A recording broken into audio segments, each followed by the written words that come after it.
묵상기도 하심으로 새벽 예배를 시작하겠습니다. 하나님 감사합니다. 우리에게 새날을 허락하시고 예배할 수 있는 은혜 주심에 감사합니다. 오늘 이 하루도 주와 동행하는 하루, 주님을 기쁘시게 하는 하루가 되도록 인도하여 주옵소서. 오늘 이 하루도 주의 지팡이와 막대기로 우리를 인도하시며 구름기둥과 불기둥으로 보호하시고 지켜 주옵소서. 우리가 가지고 온 모든 삶의 문제들과 무거운 짐들은 주님이 담당해 주시고 세상에 줄 수 없는 참된 평강과 안식을 누리는 하루가 되도록 인도하여 주옵소서. 오늘 이 아침에도 우리 구하는 것과 생각하는 것보다 넘치도록 응답하실 하나님을 찬양합니다. 예수님의 이름으로 기도합니다. 아멘. 찬송 542장 드리겠습니다. 구주 예수 의지하니 심히 기쁜 일일세 영생 허락 받았으니 의심 아주 없도다. 예수 믿는 것은 받은 증거 많도다. 예수 귀한 예수 믿음 더욱 주소서. 구주 예수 의지하니 심히 기쁜 일일세 주를 믿는 나의 마음 그의 피에 적시네. 예수 믿는 것은 받은 증거 많도다. 예수 귀한 예수 믿음 더욱 주소서. 구주 예수 의지하여 죄악 벗어버리네. 아니 받고 영생함을 주께 모두 얻었네. 예수 믿는 것은 받은 증거 많도다. 예수 귀한 예수 믿음 더욱 주소서. 구주 예수 의지하여 구원함을 얻었네. 영원 무궁지나도록 주여 함께 하소서. 예수 믿는 것은 받은 증거 많도다. 예수 귀한 예수 믿음 더욱 주소서. 아멘. 오늘 이 시간에 주시는 살아계신 하나님의 말씀은 구약성경 욥기 22장 21절에서 30절의 말씀입니다. 너는 하나님과 화목하고 평안하라. 그리하면 복이 내게 임하리라. 청하건대 너는 하나님의 입에서 교훈을 받고 하나님의 말씀을 내 마음에 들어. 내가 만일 전능자에게로 돌아가면 내가 지음을 받을 것이며 또 내 장막에서 불의를 멀리하리라. 내 보화를 뒷글로 여기고 오빌의 금을 계곡의 돌로 여기라. 그리하면 전능자가 내 보화가 되시며 내게 고귀한 은이 되시리니 이 내가 전능자를 기뻐하여 하나님께로 얼굴을 들 것이라. 너는 그에게 기도하겠고 그는 들으실 것이며 너의 소원을 내가 갚으리라. 내가 무엇을 결정하면 이루어질 것이요 내 길에 빛이 비치리라. 사람들이 너를 낮추거든 너는 교만했노라고 말하라. 하나님은 겸손한 자를 구원하시리라. 죄 없는 자가 아니라도 건지시리니 내 손이 깨끗함으로 말미암아 건지심을 받으리라. 아멘. 추론과 상상이라는 개념은 법적인 개념이 아닙니다. 법의 재료로 사용할 수가 없다는 얘기죠. 엘리바스의 주장이 욥은 범죄했고 욥에게 임한 지금의 고난과 환난은 욥의 죄의 결과다라고 했습니다. 엘리바스는 욥의 구체적인 죄악을 5절부터 9절까지 들고 있죠. 아주 구체적으로 욥의 죄목을 열거하고 있어요. 사실은 욥하고 아무 상관도 없는 죄악인데 엘리바스가 이 죄목들을 들고 나온 거예요. 일단 한 사람이 법적인 구속력을 가지고 처벌을 받으려면 어떻게 해야 되죠? 일단 죄목이 있어야죠. 누가 무엇을 잘못했다, 언제 어디서 어떻게 누가 뭔가를 잘못했다 하고 죄목이 정해져야 돼요. 그 다음에 이제 이 사람이 처벌을 받으려면 어떻게 해야 됩니까? 그 죄목에 대한 증거를 들어야 돼요. 검사가, 경찰이 이 사람이 이렇게 한 것이 이렇게 한 것의 증거가 이것입니다. 내놓아야 법에서는 처벌을 받을 수가 있는 것입니다. 그런데 문제는 전혀 욥이 어떤 죄인이라고는 이야기하지만 죄인이라고 말할 수 있는 근거가 없는 거예요. 증거가 전혀 없어요. 그래서 죄목을 그들이 5절부터 9절까지 쭉 열거는 했지만 문제는 뭡니까? 증거를 갖다 대야 욥이 죄인이고 처벌을 받을 텐데 욥이 지금 그의 죄로 인하여 고난을 받는 것이 맞을 텐데 문제는 증거가 전혀 되지 않는다는 것이지요. 그럼 어떻게 엘리바스는 이런 주장을 한 것일까요? 이건 추론과 상상이에요. 너에게 지금 고난이 있는 걸 보니 너가 죄인인 것이 분명하다. 하나님은 선하셔서 그 죄인에 대해서, 악인에 대해서 궁극적으로 심판하신다. 그러므로 너가 지금 고난을 당한 것은 악인이기 때문이다. 네가 악인이면 그 죄가 분명히 있지 않겠냐? 그래서 상상의 나래를 펴서 여러 가지 죄의 항목들을 지었을 것 같은 죄의 항목들을 엘리바스가 언급한 겁니다. 이건 매우 위험한 일이죠. 법은 이렇게 사람을 재판하거나 심판하지 않습니다. 만약 이렇게 되면 어떻게 돼요? 요즘에 이제 무고로 해서 큰 처벌을 받게 돼 있죠. 이렇게 욥의 죄를 주장했던 엘리바스가 이제 욥이 이 문제를 해결할 방법도 제시합니다. 특이한 사람이죠. 죄인도 아닌데 죄인이라고 몰고 그 다음에 죄의 항목도 욥하고 아무 상관도 없는데 죄의 항목도 정해줬고 그리고 이 문제를 해결할 방법도 제시를 합니다. 문제는 이 사람의 주장이 틀린 주장이 아니라는 거예요. 엘리바스의 주장은 맞는 주장이에요. 오늘 엘리바스가 한 주장을 보면 다만 욥이 아니라는 거죠. 그 대상이 욥이 아니라는데 그 문제가 있어요. 오늘 이 본문을 통해서 우리는 4가지 영적 교훈을 묵상하고 함께 은혜를 나누려고 합니다. 엘리바스가 이 본문을 통해서 주장하는 것은 욥아, 네가 이렇게 하나님 앞에 돌아와야 하나님 앞에 회개하고 돌아오면 네가 지금 겪고 있는 모든 고난은 끝날 것이고 너의 문제는 해결될 것이야 라는 주장입니다. 물론 욥은 아니지만 오늘 우리에게도 필요한 말씀이고요. 모든 이 땅에 고통받는 사람들이 생각해보고 또 우리가 이런 고난과 어려움을 우리의 죄 때문에 당하고 있는 경우가 있다면 이 말씀을 참고해서 하나님께 돌아가야 되겠죠. 이 본문이 주는 첫 번째의 영적 교훈은 회개하고 하나님께 돌아가라는 것입니다. 무엇을 하기 위해서? 지금의 고난과 어려움을 우리가 해결하기 위해서는 회개하고 돌아가야 한다는 거예요. 중요한 사실은 죄도 없는데 여러분들이 그 사람이 당하고 있는 고난을 보고 죄인이다, 잘못했다, 우리는 몰라도 보이지 않아도 죄를 지었을 거야, 이런 주장은 잘못된 거예요.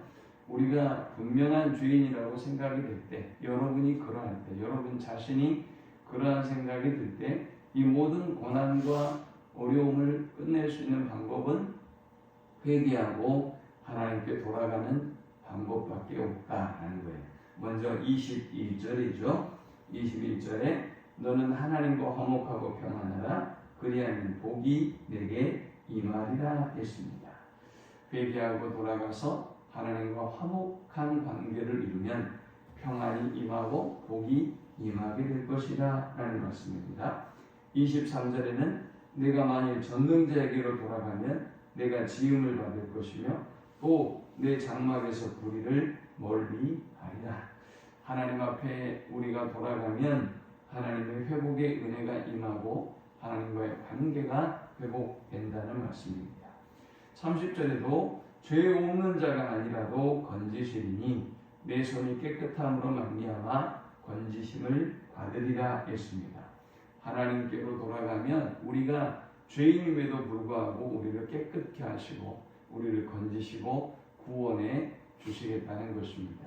오늘도 우리 자신의 모습을 돌아보고 회개하고 전능자에게로 돌아가는 아침이 될 수 있기를 축원합니다. 이 땅의 사람들을 위해서도 우리가 기도해야 하는 이유는 바로 이 땅에 임한 고통이 우리의 죄로 인하여 온 고통일 수 있음에도 불구하고 우리는 근본적인 원인을 찾기보다는 이게 아주 쉽게 간단하게 이 문제를 어떤 응급처치하고 넘어가려고 한단 말이죠. 그러니 우리의 고통과 어려움이 지속될 수밖에 없는 것이죠. 두 번째 우리가 이 본문을 통해 얻을 수 있는 영적 교훈은 하나님의 입에서 교훈을 받고 그 말씀을 마음에 두라라는 것입니다. 우리가 하나님과의 관계를 회복하기 위해서 가장 먼저 해야 할 일은 하나님의 교훈을 받아야 해요. 또 하나님의 말씀을 우리의 마음에 두어야 돼요. 22절에 보니까 청하건대 너는 하나님의 입에서 교훈을 받고 하나님의 말씀을 내 마음에 두라 했습니다. 하나님과의 관계가 파괴된 그 시작이 어디였죠? 하나님의 말씀을 무시했어요. 인간이 교만해져서 하나님의 말씀의 절대성을 무너뜨리고 내 생각을 추가했어요. 하나님의 말씀을 약화시켰어요. 창세기 3장에. 그러니까 순식간에 인류의 죄가 들어와 버리게 되었죠. 지금 이 코로나의 시대에 많은 사람들이 하나님의 절대적인 주권, 성경의 권위, 또 교회의 권위, 이 모든 권위를 잃어버린 어리석은 시대를 살아가고 있어요. 상대주의가 판을 치고 있어요. 어제 뉴스에 보니까 미국의 한 남자가 여탕에 들어갔어요. 그래서 자기가 여자라고 우겼어요. 나 여자다. 나는 생긴 건 이렇게 생겼지만 나는 나를 여자라고 생각한다 라고 하면서 온 목욕탕이 난리가 났어요. 아니 그렇게 주장했으면 아니 몸은 남자이지만 정신적으로 여자라고 생각하는 그 사람을 보고 왜 놀래요? 그냥 같이 목욕하고 그냥 같이 살면 되는 것이죠. 그런데 결국은 절대적인 성서의 권위가 무너져 내리니까 어떤 결과가 오죠? 이제 삶 속에서 하나둘 그 부작용들이 나타나고 있는 남자끼리 결혼하고 이게 여자인지 남자인지 물어봐야 알고 이제는 알 수 없는 시대가 됐다는 거죠. 하나님의 말씀을 우리가 멀리하게 되면 이렇게 엄청난 결과가 옵니다. 먼저 하나님의 교훈에 귀 기울이고 우리가 어떤 세상의 소리, 내 내면의 소리, 사탄의 속삭임을 멀리하려면 하나님의 교훈을 들어야 해요. 여러분이 읽으면서 성령이 말씀하시는 음성을 듣고 또 이 하나님의 말씀을 마음에 새기고 늘 주야를 묵상하는 삶을 살아갈 때 우리는 하나님과의 관계를 회복할 수 있고 이 모든 고난과 어려움을 끝낼 수 있다는 것입니다. 세 번째 우리가 이 본문을 통해 얻을 수 있는 영적 교훈은 전능자를 보화와 은보다 기뻐하라 라는 것입니다. 24절에 보니까 내 보화를 티끌로 여기고 오빌의 금을 계곡의 돌로 여기라. 이 말씀을 하는 이유는 욥이 부자였잖아요. 그러니까 엘리바스가 추정컨대 그냥 추정한 거예요. 네가 지금 이 고난과 어려움을 당한 걸 보니 네가 물질을 사랑했기 때문이다. 그래서 네가 이 고난을 끝내려면 이 물질을 보기를 돌같이 여겨라. 갖다가 저 티끌같이 먼지같이 여기고 돌같이 여겨라. 그러면 너를 향한 진노가 끝나고 하나님의 구원이 시작될 것이다 라는 것입니다. 25절에 그리하면 전능자가 내 보호하가 되시며 내게 고귀한 은이 되시리니 이에 내가 전능자를 기뻐하여 하나님께로 얼굴을 들 것이라. 여러분 이 말씀을 제가 어제 묵상해 보니까 굉장히 은혜가 돼요. 여러분이 금을 보고 은을 보고 얼마나 기뻐해요. 보고 또 보고 얼마나 기쁘고 즐거움이 됩니까? 그런데 이 금과 은의 자리를 하나님으로 딱 바꿔놓으면 어떨까요? 하나님으로 바꿔놓으면 이제 얼마나 여러분이 그 하나님을 기뻐하겠어요? 그 전능자를 기뻐하겠어요? 얼마나 여러분이 마음이 든든하고 또 보고 싶겠어요? 그렇게 될 때 26절에 하나님께로 얼굴을 들 것이다. 금과 은이 차지하고 있는 자리를 하나님으로 딱 바꿔놓으면 여러분 이제 그때 하나님을 본다는 거예요. 지금까지는 돈을 쫓아다니고 금은을 바라보고 살아가다가 이제 하나님이 보이고 하나님을 바라보게 된다는 거죠. 우선순위가 해결이 되고 먼저 그의 나라와 그의 의를 구하는 사람을 살게 될 때 그때 하나님과의 관계가 회복된다는 것입니다. 그때 모든 재난과 모든 고통이 끝난다는 것입니다.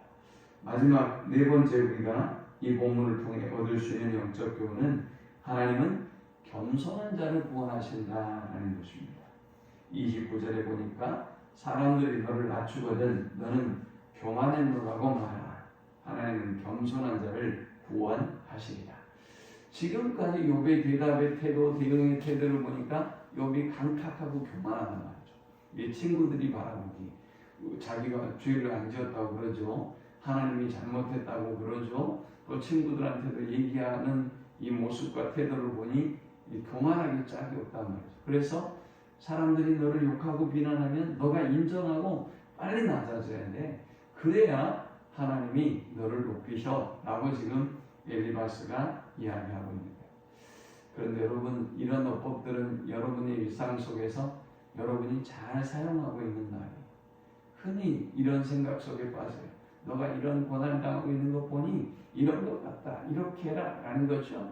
자, 이런 함부로 잘 모르는 추론과 상상은 이건 매우 위험한 일이라는 걸 우리가 항상 기억해야 돼요. 그 다음에 여러분은 심판자가 아니고 여러분 자체도 피고고 피의자예요. 여러분 자체도 죄인이고 하나님의 심판대 앞에 서야 될 사람. 그런데 주제넘게 다른 사람의 죄에 대해서 여러분이 심판하고 있으면 어떻게 되겠어요? 가중처벌을 받겠죠.